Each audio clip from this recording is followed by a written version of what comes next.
Taken a personality quiz, the results might tell you that you're the center of attention, or maybe something like you're an ENTJ. People describe personalities in different ways, and scientists still have a lot of questions about how our personalities actually influence our actions, and that make us who we are. If you've ever been curious about what this word, personality, really means, well, get comfortable. In this series, we're going to be talking about personality. So first off, what is personality? Now, there are a ton of ways to define personality. In fact, top personality psychologist Feist and Feist says this: although no single definition is acceptable to all personality theorists, we can say that personality is a pattern of relatively permanent traits and unique characteristics that give both consistency and individuality to a person's behavior. So let's zoom in and focus on one word here: traits. You need to know this word in and out when it comes to personality psychology. It's the center. Traits are unique characteristics that influence our behavior. These characteristics typically set us apart from other people. For example, you might describe yourself as a respectful person or a genuine person. These are two examples of personality traits. Now, before we talk about the big 5 personality traits, it's important to remember that traits influence our behavior. They don't dictate it. When you are a respectful person, you have a tendency to be respectful to other people around you, but you might act outside of these traits due to, well, really anything. You might have a sick day, a bad history with someone, or even nervousness may cause you to act out of character. Now, this is one of the reasons why traits are usually measured on a scale. So let's move on to how personality works. We display traits through something called psychological mechanisms. You need to remember this term too, because it comes up almost as often as traits does. Psychological mechanisms are like traits, except that they are the processes of personality. Now, a process has 3 parts: the input, the rules, the decision rules in the middle, and then the output. Our traits determine the output, and sometimes they even determine what type of input that we encounter. Let's say you're a courageous person. The input is a dangerous situation, so you have rules in the middle, right? Decision rules. These rules are based on your traits, and they make decisions on how you act.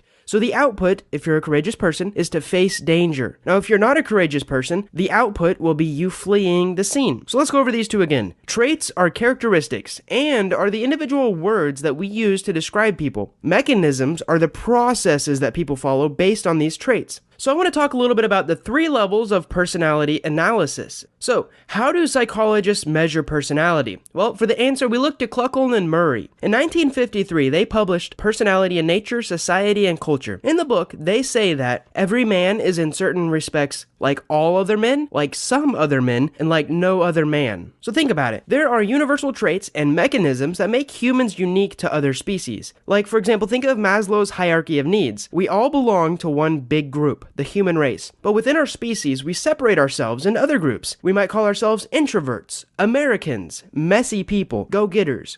These smaller groups share personality traits. At the most specific level, we all have things that make us unique. Maybe you have a special talent or a strange behavior that confuses your friends. Habits, routines, and emotional connections to people are all types of things that make us different from the person next to us. So here's 3 examples of ways that you're like all other humans. You have a need to belong. You want a feeling of purpose. All humans want this. And you might tear up if I smack your nose. That's actually called the nasociliary nerve reflex. Now here's some examples of ways that you're like some other humans. You might be introverted. You might be really good at doing your taxes. And maybe you wince whenever you watch someone give themselves a paper cut. And lastly, you're like no other humans. Maybe you absolutely love doing your taxes. Maybe you plan your days and you set very specific goals that nobody else on this planet does. And you might cry if I show you an image of your deceased family member. That's something that might happen to you but doesn't happen to anyone else. So these similarities and differences don't just give us a group to belong to. They're the cornerstone of predicting behavior.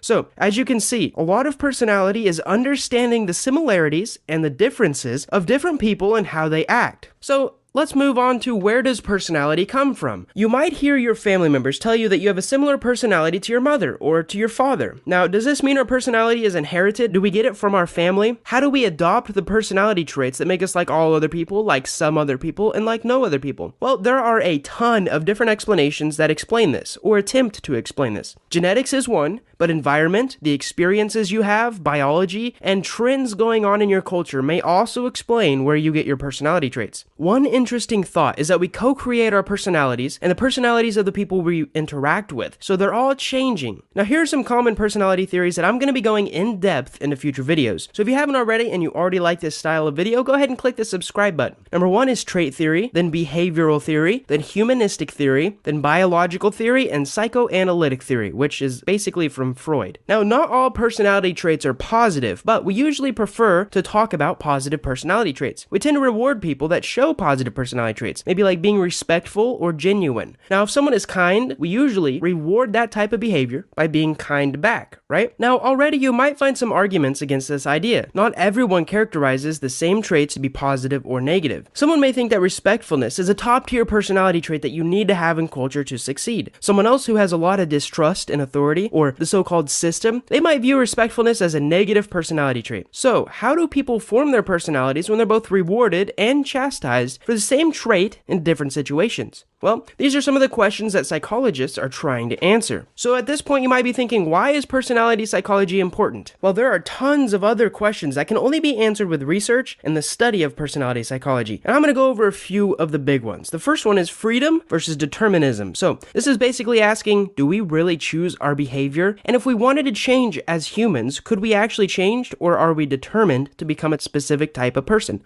Question number 2 is hereditary versus environment. So in reality, where do our personality traits actually come from? Nature or nurture? Number 3 is unique or universal. Some psychologists say humans are very unique, while others agree that we're pretty fairly universally the same. So, what are we? Lastly, is proactive versus reactive. Now, as humans, do we act on our own initiative, or do we simply respond to stimuli? So as we continue to move forward in this video, you should know, why are personality psychologists so determined? Why is it so important to answer these types of questions? Well, they can use it to predict your future behavior. If you had the ability to predict who is on track to becoming a criminal, wouldn't you want to steer them in a different path and maybe even save someone's life from a life in prison? Look at Ted Bundy's personality. Psychologists generally agree that he had a classic sociopathic personality. But where did it come from? Well, some people say that he started forming a sociopathic personality when he was rejected by the love of his life at a young age. Others believe his failure to become a lawyer sparked these personality traits. And other psychologists trace the root of his personality to the shame of never knowing his real birth parents. Well, we do know that his sociopathic behaviors did start early, and some argue his killings could have been statistically predicted. How crazy is that? To predict that someone would kill someone else. He was a pyromaniac and he had tortured animals as a child. Some psychologists point to his early bedwetting as a sign that he was on track to becoming a sociopath. In fact, these 3 traits form the sociopathic personality. Number 1, being amused and playing with fire, which would be like a pyromaniac. Number 2, bedwetting when you're a child. And number 3, torturing animals. We don't really know why this happens, but it seems to happen throughout time. And because of that, we can use it to predict sociopathic personalities. Now, being adopted or wetting the bed obviously doesn't mean that you were born to become a sociopath. But these theories and discoveries are the first steps in determining how we actually form our personalities and how those personalities influence our behavior. If psychologists can get a good idea of a map that leads us to certain behaviors, then maybe we can redraw that map and develop a co-creation process that influences more positive personality traits and less sociopathic ones. The psychology of personality isn't just important for determining the future of humans. Scientists, in fact, in artificial intelligence look at massive amounts of data relating to personality traits and their behaviors. Artificial intelligence can help us in our efforts to predict future behavior from specific personalities and possibly prevent bad things from happening. Since analyzing personality data involves looking at massive amounts of information, the history of people, what they're like, recognizing traits, organizing traits. Well, artificial intelligence is really good at organizing and looking at massive amounts of data. Now, right now, data currently just shows correlations between different levels of personality traits and future behaviors or classifications. For example, there's a correlation between conscientiousness and good grades in school. There's also a correlation that exists between extroverts and car accidents. Now, personality psychologists say that this could be due to extroverts' need for constant stimulation.